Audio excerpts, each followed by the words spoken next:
Pemirsa, Jaksa Pinangki Sirna Malasari terseret dalam polemik kasus Joko Chandra. Namanya muncul setelah foto Pinangki dan Joko tersebar luar di media sosial.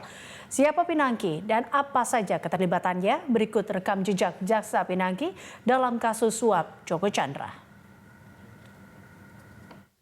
Jaksa Pinangki Sirna Malasari ditetapkan Kejaksaan sebagai tersangka dugaan korupsi.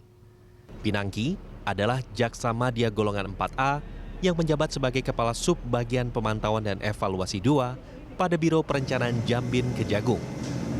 Sebelum ditetapkan sebagai tersangka, Pinangki telah mengantongi sanksi hukuman disiplin karena bepergian ke luar negeri selama 9 kali tanpa izin pada 2019 lalu.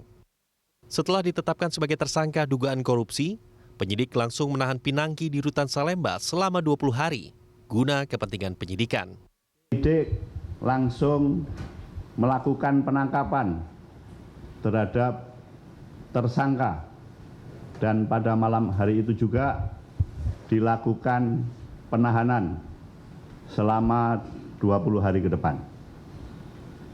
Sehingga dengan demikian maka penyidikan perkara dugaan tindak pidana korupsi berupa pegawai negeri yang diduga menerima hadiah atau janji telah ditetapkan satu orang tersangka dengan inisial PSM. Dalam kasus ini, Pinangki diduga membantu memuluskan PK terpidana kasus Cesi Bank Bali, Joko Sugiarto Chandra, yang saat itu masih berstatus buron. Kejaksaan Agung juga memastikan Jaksa Pinangki pernah bertemu dengan Joko Chandra dan pengacaranya Anita Kolopaking, yang saat ini juga telah ditetapkan sebagai tersangka oleh Bareskrim Polri.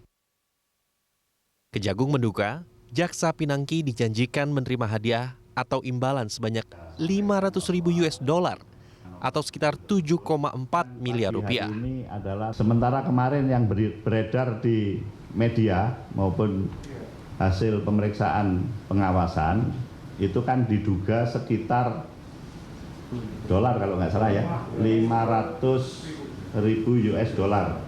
Kalau dirupiahkan kira-kira 7 miliar lah kira-kira ya.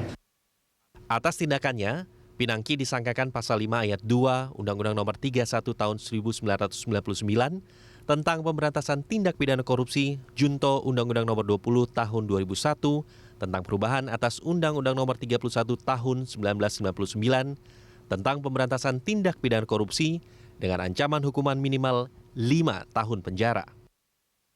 Selain itu, saat ini polisi dan kejaksaan juga terus menggali keterlibatan pihak-pihak lain yang diduga ikut menerima aliran uang suap dari Joko Chandra.